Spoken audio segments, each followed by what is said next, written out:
Ito po ang mga pag-uusapan natin ngayong araw na to. Forbes Park Rally. Haharangin. Yan po. Pag-uusapan po natin ang detalye niyan. Pangalawa, BBM. Ayaw i-televise ang ICI investigation. Ano pa ang aasahan mo dyan sa tao na yan? Na, di ba? Haharangin talaga nila yung investigasyon. Pag-usapan natin yan.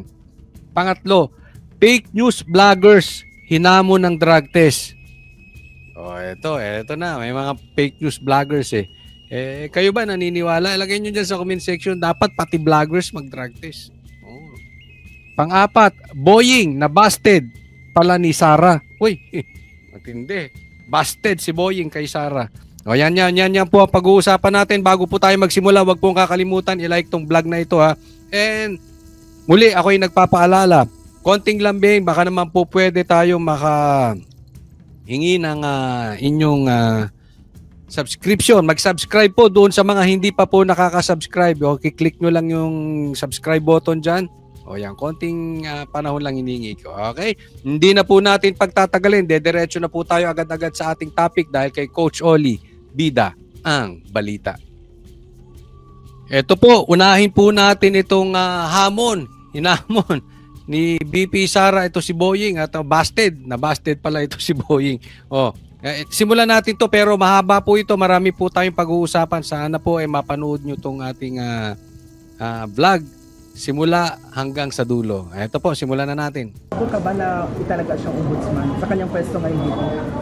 Kung ako presidente, hindi siya ang i-appoint ko na ombudsman.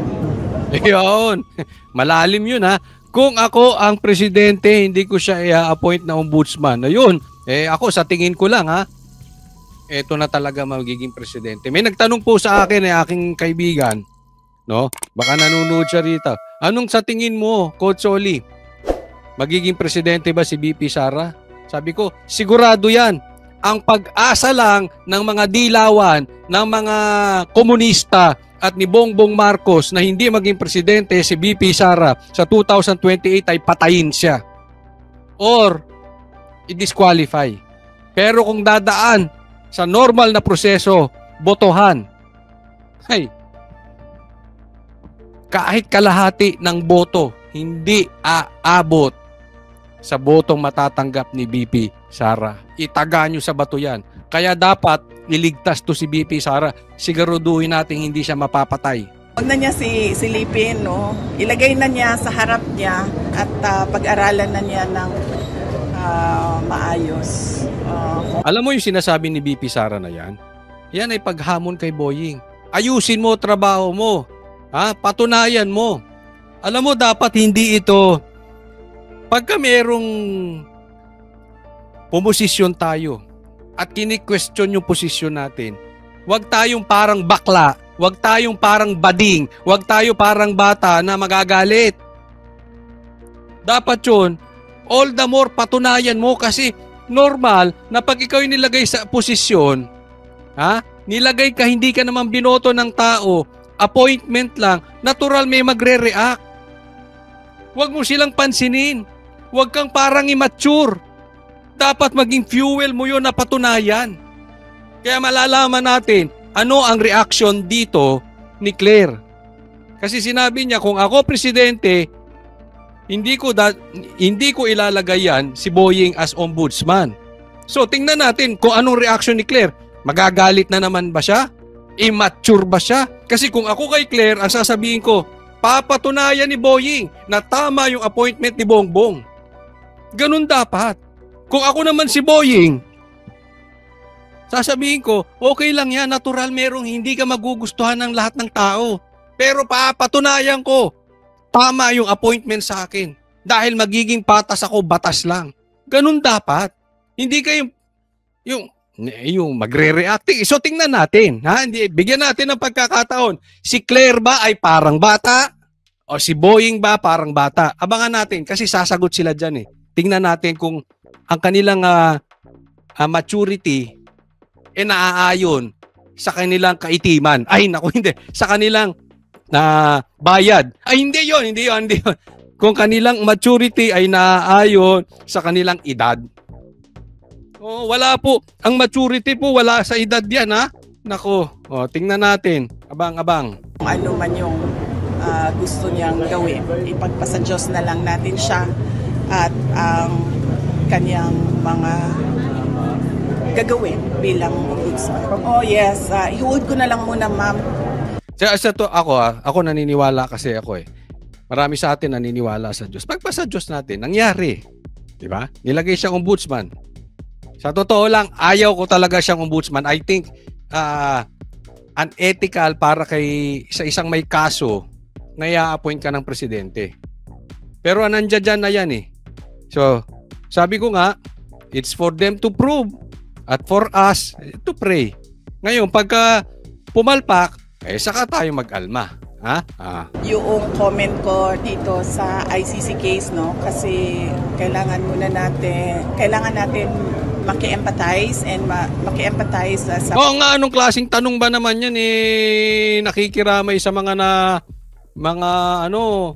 wala kayong klaseng media kayo, wala kayong pakialam sa mga namatayan, kung ano-ano dapat andyan tayo para makiramay, hindi para mamuliti ka. Ang pambihira, Mga nabiktima ng lindol at mag-sympathize doon sa mga namatayan. I-postpone ko na lang muna ang comment ko sa budget. Hindi naman na mahalaga yung pera sa panahon ngayon dahil ang mas mahalaga ngayon ay yung maibsan yung lungkot, yung takot na... Totoo naman, yung pera, yung budget, kasi yung pera, maloko man tayo, mababalik natin. Yung buhay, hindi na yan. Kaya yan po ang nakakalungkot dito sa mga nagnakaw patungkol sa baha. Diba? Kasalanan po ng malaki yung magnakaw ka. Pero dahil may namatay pa, kasi nagnakaw ka, nalunod sa baha, may matindi na yun. Kasi sabi niya dito, wag na muna yung pag-usapan yung budget. Ang may concern lang naman ng budget, yung mga congressman na yan. Diba? Inuna pa nila yan. Diba? Si De Lima, mas gusto pang unahin yung budget na yan kaysa makiramay, kaysa pumunta ng Cebu. Buti nga si BP pumunta ng Cebu eh. Inaano pa nila. Diba? Sa bagay, ang concern naman ng De Lima na yun, siguro, kontrahin lang si Sara at saka makakuha ng driver. yun lang naman ang buhay nun eh. Basta may driver siya, ayos na. ng mga Ay, De Lima, gusto mo bigyan kitang driver? Pogi. Oy. tao dahil sa mga pangyayari na lindol, pagbaha, bagyo. Ngayon, ito na ha. Ito si BP Sara. Pumunta ng Cebu. Diba? Nag-donate. Namigay doon. Galing sa mga tao ng Davao. Ang SMNI, nagpunta rin. Tingnan nyo to. SMNI. Pakita ko to, saglit. Tingnan nyo to. Tingnan nyo. Okay, tingnan natin ito. SMNI, si BP Sara nagpunta ng Cebu, namigay doon, tumulong sa mga nasalanta, galing ang pera sa mga tao ng Davao. Ang SMNI, pumunta ron namigay sako-sako ng bigas at meron pang balde-balde na kung ano-ano ang laman, pagkain, delata, kung ano-ano pa. Pati tubig namigay. Kasama pati container. Halos makuba. Lumabas na nga yung mga pictures. Kuba na nga yung tao eh. Bakit? May dala ng bigas, sako, may dala pang balde, meron pang mineral water. SMNI po yan. Hindi po politika, hindi po politiko ang SMNI. Nag-donate po.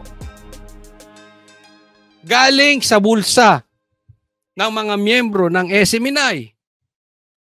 Ang Pangulo nagbenta ng 20 pesos na bigas. Pinagkakitaan pa, animal talaga.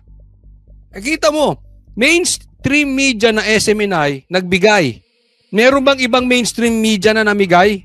Wala, ang lalaki ng pera ninyo. Hindi man lang kayo tumulong sa Cebu. Ganyan na rin si Bongbong. 20 pesos lang. Ay, nagbenta pa. Ngayon, nasa lantarin ng Davao. Balita ko, pupunta rin doon. Mamimigay ulit. Gagalaw po, tutulong si VP Sara. Ganon din ang SMNI. Ikaw, Bongbong, eto. Ano sabi ni Bongbong? Maglulunsad daw siya sa Davao bilang tulong sa mga naapektuhan ng lindol. 20 pesos bigas. Pambira ka, animal. Ginawa mo pang negosyo yung mga nasa lanta. Hindi ka na nahiya sa balat mo? Under your watch, nakabili sila ng condominium. Penthouse, eroplano. Diyan sa BGC, eroplano, chopper, 10 bahay sa Forbes Park. Mali-maleta ng bag. Tapos itong mga nasa lanta, bebentahan mong bigas 20 pesos. Wala talagang konsensya tong tao na ito. Kaya nga hinahamon ng taong bayan. Makinig ka, Bongbong Marcos. Ha? Hinahamon ka. Pumunta ka ng Cebu. Napicturean ka pang may bogo sa ulo. Bogo, hindi po yung death threat ha. Mga bobo. Gaya kayo ng amo nyo, bobo. Baka mamaya madimenda tayo. Ibig sabihin ng bogo-bobo. Pati naman kayo mga followers niya, bogo rin eh. Oh. Davao, tutulong. Ikaw magbebenta. Ano ba namang klaseng tao to? Di ba? Niligosyo mo pa yung mga nasa lanta. Wala ka ng utak. Wala ka pang puso. Kayo, namigay kayo mga congressman nung eleksyon, namigay kayo ayuda, pera ng taong bayan nyo, pero pinamangalan nyo, pinamigay kayo. Ngayon, may salanta, asang kayo. Ikaw, Dilima, asang ka. Mga wala kayong pakinabang, kaliwat kanan kayo, mga dilawan. Pati si Bongbong, kayong mga loyalista rin, wala. Di ba? Hamon sa'yo, pumunta ka ng Davao, ano? Ang tutulungan mo lang, Cebu? Ngayon, hindi ka makapunta ng Davao? Ano, iniisip mo pa kung anong palusot mo? Inaantay mo pang ipagtanggol ka ni Claire? O inaantay mo makapunta siya sa Malacanang para makatago ka sa palda niya? Nagtatanong lang, ha? O hamon sa'yo, punta ka ng Davao, Bongbong Marcos. Hindi, kasi nakakainis eh. Di ba? Yung maayos, pinapasama ninyo. Kayong walang naitutulong sa buha sa Pilipinas, wala kayong ambag, panira pa kayo. Kayo pa nagiging ano? Kala nyo babait ninyo. O tingnan nyo po itong next. O etong rally, pag-usapan natin ha. O nako, nangangatog na rito yung mga taga Forbes Park na ninakaw lang yung pera ng taong bayan. Hindi po hindi ko sinasabi yung mga taga Forbes Park ng nakaw. Ito lang, ito lang kroki na ito. Yung buhaya na ito.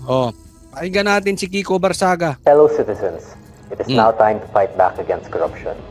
Laban tayo sa korupsyon, pero ulitin ko, baka mako tayong inciting to sedition. Wala po tayong gagawing masama. Ito, inuulit ko. Tayo ay magrarally, magpapahayag ng ating damdamin at reklamo natin ng may tapang. Pero susunod sa batas. Nililinaw ko, ayaw natin yung batu-batuhan na yan na ginawa sa Mindiola. Pinasama niya ng DDS kahit hindi naman mga komunista yung mga animal na yan. So wag natin gagawin, mapayapa lang ha. Pero kailangan may tapang. Hindi po pwede yung magrarally kayo. Magrarally kayo, wala kayong sasabihin nyo lang ayaw nyo sa korupsyon pero hindi nyo mabanggit si Bongbong Marcos. Alam nyo yung rally na yon, rally ni Lisa yon. Sabi nga si D. Aquino, kamag-anak ni Lisa yan. Yung rally na yon, drama yon. Nakita ka ba naman ng rally na ayaw sa korupsyon, di mabanggit ang pangalan? Tayo, magbabanggit tayo ng pangalan. Isisigaw natin. Pero mapayapa. Dapat naaayon sa batas. Okay, bukas to ha. Mamaya. 10 p.m. October 12. Forbes Park, Buendia. Buendia Gate. Diyan tayo sa gate. Kasi ako, naaalala ko, pinagbabato yung bahay ni Diskaya. Naalala nyo ng mga lintik na mga komunista. Komunista lang yun eh. Bakit nakahagalit? Pinagbabato ninyo yung bahay ni Diskaya para mapasama at maidiin si Diskaya. At para malihis tayo doon sa mastermind. Ang focus natin, mga banateros, banateras, ang focus natin, mga DDS, sa mastermind. Mastermind na may sala. Pag hindi natin nabunot ang may sala, pag hindi natin nabunot ang sa mapayapang paraan ang mastermind at hindi natin matukoy ang mastermind, yung kahit palitan mo yung mga kontraktor, ang pagnanakaw tuloy-tuloy. Ganyan po ginawa ng komunista, pinagbabato yung bahay ni Diskaya. Hindi ko sinasabing tama yon, pero bakit hindi nila mabato yung mga bahay ng mga mastermind? Ulitin ko, hindi po tayo pabor sa pambabato, okay?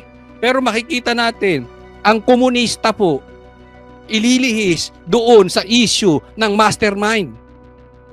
Gusto nila, ang usapin ay hanggang contractor lang, hanggang DPWH lang. Ayaw nila umabot sa itaas. Kaya yan po ang isisigaw natin bukas. Doon tayo sa mastermind. For too long have our cries for justice fallen on deaf ears. September 21 was only the beginning. Though from what I have observed, unfortunately, the yung sinasabi ko, September 21, wala namang kwenta yun eh. Sinasabi ni Kiko Barsaga, English lang i-interpret ko. Sabi niya, bingi ang presidente doon sa rally sa September 21. Hindi po, rally ni Bongbong Marcos yan. Kakuntsaba niya yung mga lintik na mga nag-rally dyan eh. Kaya nga hindi mabanggit yung pangalan niya. Protests in September did not affect the Marcos administration. Because they are far too detached to understand the severity of their crimes. Hindi. Alam nila yung kanilang kasalanan. Kiko. Ano yan eh. Tanim. Yan yung, kung si Risa Ontiveros, tanim testigo, tanim witness, di umano, eto si Bongbong Marcos, tanim rally. Yung bukas, totoong rally yun. And so, tomorrow, October 12, 2025, we will be protesting on the front doors of the greedy and corrupt. We will deliver the people's anger right at their doorstep. We will bring the frustrations of those who lost their homes to corruption to the homes of those who are corrupt. Ang ganda nung sinabi. Ilalabas natin yung mga nawalang bahay dahil sa korupsyon. Dadalhin natin doon sa bahay ng mga korap. We will be protesting at Forbes Park. And before I end my speech, don't forget the essentials. Wear a hood to shield yourself from the weather. Ay, hood! Hood! Nakanda na ako. Pupunta na tayo. Hood! Hood! A mask to prevent the spread of disease. Ay, mask. And shades or glasses to protect your eyes from the dirt. Teka muna, parang medyo duda ko. Anong magaganap ha? Medyo naka-hood, naka-shades, naka-mask. Ako pa, pambihira. Anong ibig sabihin nito? Ha?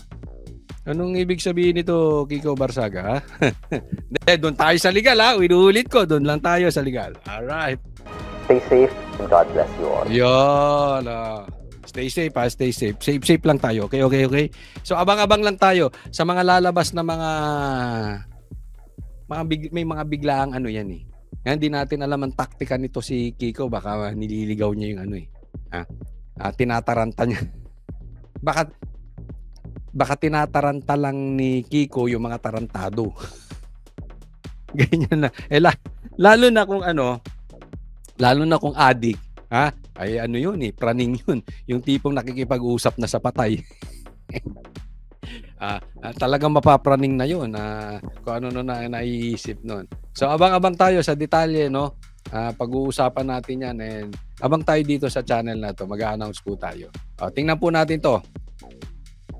Kaya naman, basahin lang natin ito, ha? We have nothing to lose. Sabi ni Kiko Barsaga, and billions to gain. Tomorrow night, we enter Forbes Park. Ito yan, October 12. People Power, Marcos resign. Yan ang rally, ha? Billions to gain. Hindi po natin kukuhanin yung billions sa bahay nila. Wala na yun. Hindi yan ang ibig sabihin ni Kiko. Baka magsipunta kayo doon para may makuha kayong billions. Hindi po, yan. Ang buhaya, Sweetik yan pagdating sa pera. Hindi na po, wala na po doon yung pera. Nandun na yan, nailabas na yan. Meron silang ano niyan eh. Meron na silang pattern. Ganyan ang ginawa nung kanilang kanununuan. Inilabas ng bansa, di ba? Kaya nga galit na galit yung mga dilawan before dahil nailabas na yung bansa at pinababalik yung pera na i-deposit sa Swiss account. Di ba? Ganyan dilaw noon. Ngayon, iba na. Kinakain na yung tayo ni Bongbong Marcos ng mga dilaw. Kakahiya, no? Dahil sa sobrang hindi nila kaya kainin, hindi nila kayang manalo si BP Sara, kakainin nilang yung tayo ni Bongbong. Ako hindi ko kaya yon. Halimbawa lang, sobrang lakas ni Leni Robredo at walang kandidato ang DDS. Hindi ako kakampi kay Bongbong at kakainin ko tayo niya. Para lang talunin si Leni. Hindi po. Okay. Alam nyo, etong ano natin mga banateros, mga DDS, let's not compromise. Huwag natin gagawin yung ginawa ng dilaw. Pag mali, mali. Diba? Huwag natin, halimbawa sasabihin natin, ay hindi. Halimbawa lang to Halimbawa, ang makakatalo kay, kunwari, ang kandidato nila si Leni. Diba? Pero, gusto kong matalo si Leni. So, kampihan ko na lang si Sandro. Pero halimbawa, si Sandro magnanakaw. Adik. Kunwari lang. Huwag kayong magagalit. Adik. Tapos, mamamatay tao. Kunwari lang, Tatahimik na lang ako. Ayaw ko na lang manalo si Sandro kesa naman si Leni. Hindi po. Tayo, banateros, wag nating gagayahin yun. Wag po tayong kakain ng tae. Pag mali, mali. Pag tama, tama. Pag illegal, illegal. Nagigets nyo? Wag natin silang gayahin. Next po. Kaya naman, ito, may isang wag nating gagayahin yung mga dilawan. Wag nating gagayahin, sabi ko nga, yung mga loyalista na kain tae, no? Pero gusto kong bigyan ng komentaryo ito sinabi ni Mark Anthony Lopez. Sabi niya, pakikasuhan na yan Congressman Bong Suntay. Kasi sinabi nito si Jesus Falsis na vlogger, abogado ata ito Sinabi niya may nagbe-vape daw habang nagsasalita si Kong Ungab. Ang sabi ni Mark Anthony Lopez, pa-require nyo na rin ng drug testing dahil parang laging hibang ang mga post na.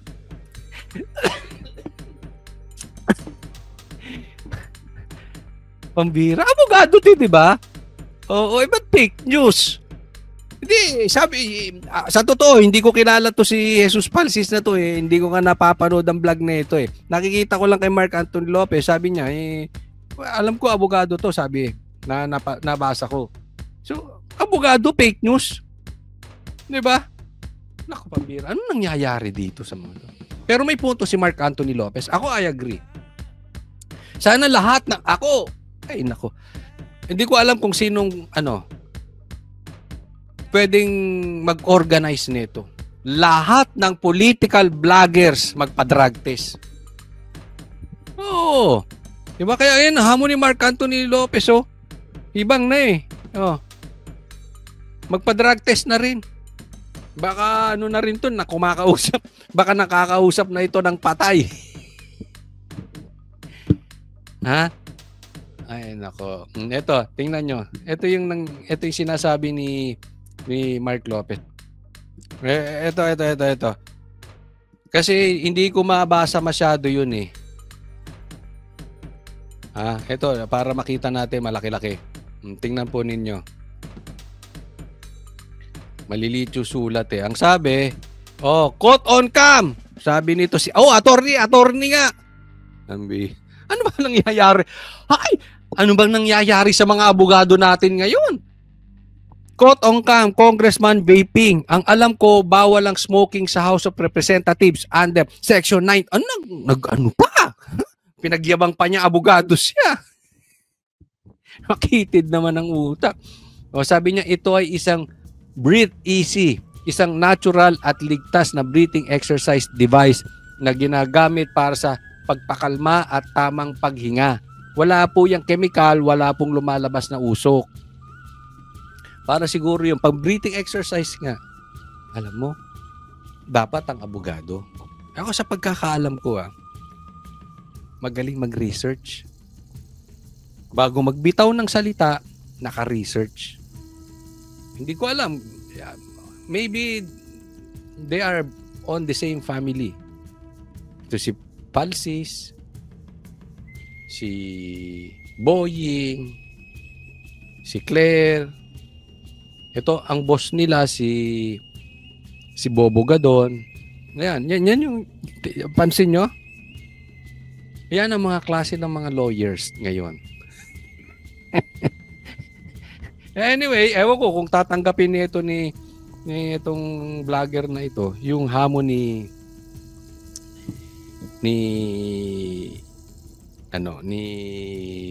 Mark Lopez na drug test, no?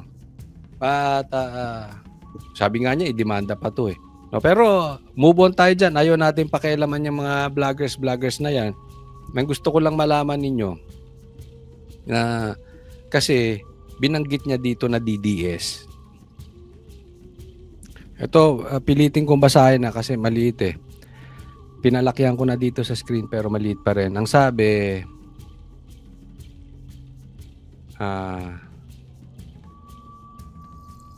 hindi ko makita. Ito sabi niya, while Congressman Ungab was raising an appeal for Sara Duterte's budget not to be cut, Quezon City District 4, nilagay pa talaga, DDS. Ulitin ko.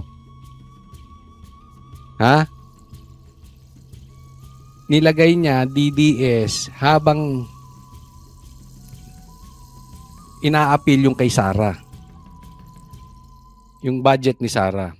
Congressman Bong Suntay can clearly be seen vaping visually behind Ungab. So kita mo, fake news. Anong punto ko dito? Una, patungkol kay BP Sara. So, parang tropa-tropa yan. Tapos yung congressman na yan, DDS yan. Yung nagbe-vape sa likod. So, ito kasi nagiging problema. Ako, hindi ko issue yung mga vloggers eh. No? Pero dadaanan ko lang to kasi nabanggit. Dahil dapat ang talagang laban natin ay patungkol dito sa mga politikong magnanakaw. Kaya lang, mga kababayan natin, wag naman kasi tayo na kahit tama yung ginagawa, porket DDS, babanatan natin. Wag ganun. Let's remember, na iisang bansa pa rin tayo. In a way, magkakapatid pa rin tayo. Iisa lahi natin eh. So, hindi po tayo dapat ang magkakaaway. Trabaho lang natin na sitahin yung mga politikong magnanakaw. Hindi po yung mga politikong nasa kabilang partido. Dapat ganun ang political vlogger. Hindi mo hahanapan yung mga politikong nasa kabila barbershop, kabilang parlor. Hindi mo hanapan. Hanapin mo yung mga magnanakaw. Yung mga nagpapahirap sa taong bayan, yung mga abusado sa posisyon. Ganun dapat. Ang problema nangyayari sa atin. Kahit tama naman ang ginagawa, pasamain na lang. Kasi DDS. Ang babaw nun. Ang babaw nun. Tingnan nyo po. Isa pa to. Isa pang fake news na tao. Pakita ko ulit sa inyo.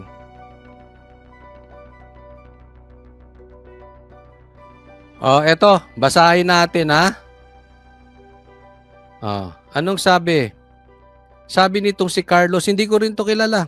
Kasi alam nyo, hindi naman ako mahilig mag-ano dito sa mga to eh. Hindi naman natin issue yung mga ganitong may galit sa taong bayan. Sabi niya, si Rodrigo Duterte raw may sakit. Autoimmune neuromuscular disease. Ang sabi nitong si Carlos, good, now die. Please. Okay, thanks, bye. Ang bihira, no? Pinatay mo agad. Ang sabi ni itong Truth Scream, if there's one lesson to take from PRRD's life, it's this. Those who mock his misfortunes or wish him harm often end up facing the very negative. Ang ibig niya sabihin dito, yung nagwi-wish ka ng pangit kay Duterte, minsan sa'yo nangyayari. Be careful what you put out into the world. It has a way of coming back. I-explain natin bakit nangyari ito. Kasi winish niya mamatay na si PRRD. Tingnan po natin ito.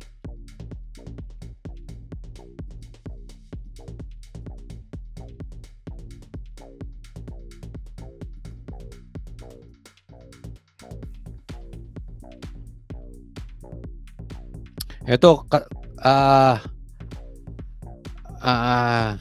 kadugtong nung post na yon, ito di ko alam kung ito ay legit totoo ba ito? Kasi namatay. Just in, cultural activist and performance artist Carlos has passed away. His wife Tesla confirmed.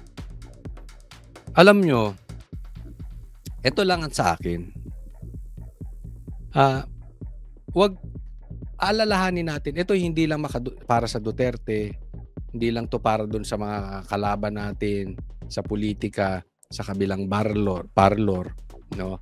Hindi po ito yung nasasabi nyo lang yan. Dapat hindi natin na wini-wish na mamatay ang mga tao. Itaas natin yung level natin kasi tatandaan natin lagi, whatever you sow, you will reap. Kung ano tinanim mo, yun ang aanihin mo. So kung talagang may mali kang gustong mangyari, na talagang wala na sa ayos, babalik sa'yo. Kaya kita mo to. Gusto niyang mamatay si PRRD, siya namatay. Kaya sabi ko nga, gusto ko itanong, totoo ba to? Nangyari ba ito? Kasi ang lupit Hindi ko kilala tong tao na to Pero ang bilis Di ba? Kung totoo, ang bilis. No? Kaya ko lang ito sineshare sa inyo. Huwag naman tayo pumunta dito, mga banateros. Ako'y nakikiusap lang sa inyo. Mga banateros, banateras, DDS, huwag tayong pumunta sa ganyan. Diba? At sabi ko nga, at the end of the day, kapatid din natin yan, in a way, mga Pilipino yan, iisang lahi tayo. Kung magnanakaw man, masama man, magtiwala tayo sa Diyos na sa tamang panahon, kukuhanin din yan. Pero wag nating i-wish yung masama. Kasi babalik sa atin. Kaya ako sinasabi to sa inyo, kasi posibleng bumalik sa inyo Posibleng bumalik sa anak mo, sa magulang mo, o sa'yo mismo. Diba? Wag natin puntahan yan. Wag tayong bumaba sa level ng dilaw ng loyalista. Huwag tayong kakain ng tae. Sabi ko nga, pag mali, mali. Pag tama, tama.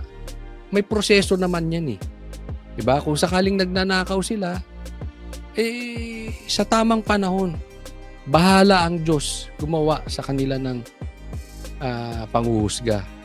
Para sa atin, gawin natin sa legal na paraan, sa tamang paraan, yung magagawa natin.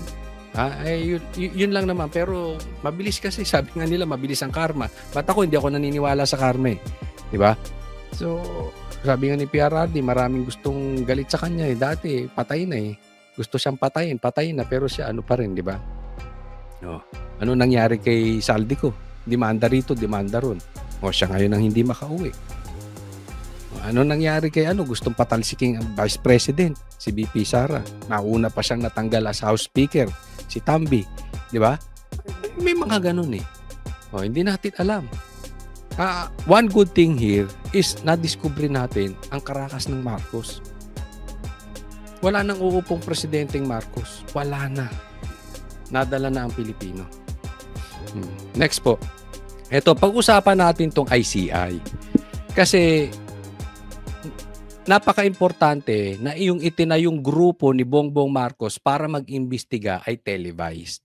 Isa po yan sa isigaw natin. Kasi kung hindi, magiging moro-moro lang yan, gastos lang yan, maliligaw lang sa tamang usapin. Dapat yung investigasyon televised. Dapat alam ng taong bayan, nakikita. Kasi pag hindi nakikita yan, hindi rin paniniwalaan, sayang lang, 'di ba? So, tingnan natin kung anong reaction ni Bongbong Marcos kasi ayaw nilang i-televise 'yan. Ha? Tapos ang gusto nila sila lang mag-iimbestiga tapos may resulta. Naniniwala kayo doon? Tinayo ni Bongbong Marcos, kaya bang imbestigahan si Marcos? 'Di ba? Si Tambi, iimbestigahan ba niyan? Hindi rin. Nakita na natin, pinagtanggol ni Claire eh. Di ba? So, alam na natin ang kagaganapan yan. So, paano maibabalik ang tiwala ng taong bayan? Televise. Yan ang sigaw ng taong bayan. Ngayon, nagtataka tayo bakit tayo i-televise. Tinanong ngayon si Bongbong Marcos. Ito ang sagot ni Bongbong Marcos. However, she notes that it was up to the ICI to ensure this. Ang Pangulo po sa lahat ng mga pagkakataon gusto may transparency. Ang gusto raw ni Bongbong Marcos, transparency. So dapat, lantad. Gusto niya lantad. Kita ng taong bayan kung ano siya. Transparent. Yan ang sabi. Kasi tagapagsalita to si Claire, di ba? Sige. Sa lahat ng pag-iimbestiga, dapat may transparency. Walang Ayun, lahat ng investigasyon. Lahat, it means all. May transparency. Pero kung paano po ito gagawin ng ICI, kung paano po ito maisa sa publiko, kung paano po sila magiging transparent at hanggang saan, nasa ICI na po yan. Yun. Paano sila magiging transparent at hanggang saan ang transparency na gagawin ng ICI, sila na yun. Sa madaling salita, ayaw ng ICI ng transparency. Ayaw i-televise ng ICI. Sa madaling salita, iba yung sinasabi ng ICI, iba yung sinasabi ni Bongbong Marcos. Pero tatandaan natin, paano nyo malalaman kung ano ang gusto ni Bongbong Marcos? I-memorize nyo na ito kasi mangyayari ito eh. Ilang beses na po ito nangyari. Anong sabi niya? Hindi niya papapasukin ng EDCA, pumasok ang EDCA. Hindi papapasukin ng ICI, pumasok ang ICI. Anong sabi niya may flood control? Walang flood control.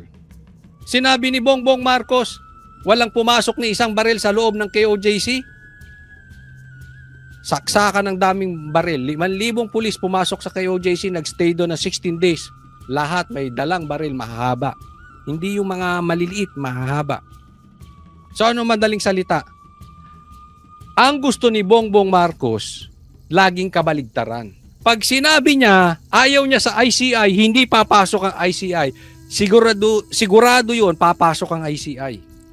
Ganyan po ang salita ni Bongbong Marcos, laging kabaligtaran. Ngayon, sabi niya, gusto ni Bongbong ng transparency, ayaw niya. At yun ang nangyayari. Tama ba? Yung gusto ni Bongbong Marcos, yun ang hindi nangyayari. Laging ganun. Lagi. 20 pesos na bigas, wala. Yun pala, para lang sa mga masasalanta, ininegosyo pa yung mga nasalanta ng bagyo. Ng lindol. Ganyan po si Bongbong Marcos. Ang sinasabi niya, hindi nangyayari. Tulad nito, transparency, ICI, ayaw i-televise. Diba? Kasi sa totoo lang, alam naman natin, kung gugustuhin ni Bongbong, hoy, televise yan. Ganun, isang ganun lang yun. Sunod yan. Ikaw nagtayo niyan. Ikaw nga papasahod niyan eh. Si Magalong nga napatanggal yung hindi pwedeng mag-imbestiga si Magalong eh, di ba? It means, may kamay ka dyan. Hindi totoo na yung investigasyon na yan, hindi totoo yung grupo na yan, investigative team na yan, ay hindi hawak ng executive. Hindi totoo yun. Hindi totoong independent yun. But still, ang Pangulo po ay sinusulong din po ang transparency sa lahat ng pag-iimbestiga. Sinusulong mo transparency. Tapos yung ginagawa ng grupong tinayo mo, ayaw ng transparency. Ayaw sabihin, ayaw i-televise. INC Executive Minister Eduardo Manalo earlier appealed for the ICI to be transparent not only with its findings. Alam mo yung Iglesia ni Cristo gusto na ng transparency. Ayaw talaga. But also Ayaw with the nila. process of its investigation. Manalo said the investigation should be open and witnessed by the public. ICI Executive Director Brian Keith Hosaka previously said the hearings of the commission are not being live-streamed to avoid trial by publicity. Ay, nako, ang babaw nun. Dahil lang daw para hindi trial by publicity. Anong ginagawa nyo kay BPC, Sara, di trial by publicity? Yung ginawa nyo kay PRRD, trial by publicity. Di ba? Ano ba ang purpose niyang investigasyon na yan? Dalawa po ang purpose para sa akin. Mahuli yung mastermind, maibalik ang tiwala ng taong bayan. Pag hindi nyo tinelevise yan, hindi mahuhuli yung mastermind, hindi mababalik yung tiwala ng taong bayan. Yung dalawang importante, hindi nyo makukuha. So useless kayo. Inutil kayo dyan. Wala kayong silbi dyan. Diba? Ito, it's very obvious. Na si Bongbong Marcos ayaw magpa-imbestiga. Kaya lalong tumataas yung haka-haka, yung opinion ng taong bayan, and we cannot blame them that Marcos is involved. Hindi lang dahil sa inutil siya at hindi niya alam ang nangyayari na nakawan sa gobyerno niya, but he is involved. He is actively protecting na hindi makarating ang investigasyon sa mastermind. Yan po ang opinyon ng taong bayan, kaya galit na sila. Additionally, the INC leader urged the Senate to continue its probe into the alleged anomalous flood control. Isa pa yan. Pambihira itong kung may Tito Vic and Joey na 8 Bulaga, may Tito Vic and Joey rin dito sa Senado. Si Tito, si Lacson, tsaka si Erwin. Ayaw na ituloy. Dapat ituloy nyo yung investigasyon dyan sa Senate. Projects. The Senate Blue Ribbon Committee hearing originally set for Wednesday was postponed until further notice. Tingnan mo, postpone until further notice. Yan ang number 1. Yan ang emergency problem ng Pilipinas, yung bahana yan. Uubusin niya ng pera ng taong bayan. Tapos postpone until further notice. So kung hindi trip, hindi nyo ba nararamdaman? Obviously, ayaw makarating sa mastermind. Hanggang kay Diskaya lang kayo, mga gago. Ganyan ang gusto nila. Hindi nga nila gustong imbestigahan lahat ng kontraktor eh. Sila Diskaya lang eh. Due to the unavailability of documents needed within a week. Tingnan natin tong next. Ito. Totoo ba to? Ito sinabi ni Jay. Pinost to ng Para sa Bayan. At sinabi ni Jason sa 120 million unliquidated cash advance ni Laila de Lima. No receipt. 91 million confidential funds. So pag plinas mo yan, 211. Tama po ba? No liquidation vouchers. Nagmamalinis DOJ Secretary Laila de Lima. Totoo ba yan, de Lima? Ang lalakas ninyong manisi kay BP Sara. Ano kaya masasabi na naman dito nila Jokno? Ano na naman kaya masasabi dito ng mga dilawan? Paninira lang? Kaya nga tinatanong namin eh. Totoo ba to? At kung hindi totoo, wag lang yung i-deny nyo. Parang si Bongbong Marcos. Adik ka ba? Fentanyl. Diba? Ipaliwanag mo. Bakit nasabi ni Jay yan pero hindi totoo? Hindi yung i-deny mo lang. Kasi ipokrito ka. 10 na mga kasama mong mga dilawan, kung ikaw may ganyan, sisikay Sara, ay mas malaki pa palang unliquidated cash mo, walang resibo, at confidential funds mo, wala ding liquidation. So, pakisagot lang. Jonel. Laila de Lima, pakisagot lang po ito, ha? Huwag kang una, sagutin mo totoo, hindi. Kung hindi, paki-explain. Maraming salamat po sa patuloy na sumusubaybay kay Coach Oli. Sabi ko nga, kinikinig lang tayo, ha, patungkol dito sa rally. Kailangan tayo updated, ha? Maraming salamat po. Huwag po kalimutan i-like po tong video na ito, at sana po doon sa mga hindi ko pa po subscribe po kayo dito sa channel Coach Oli News PH. Maraming salamat. God bless everyone.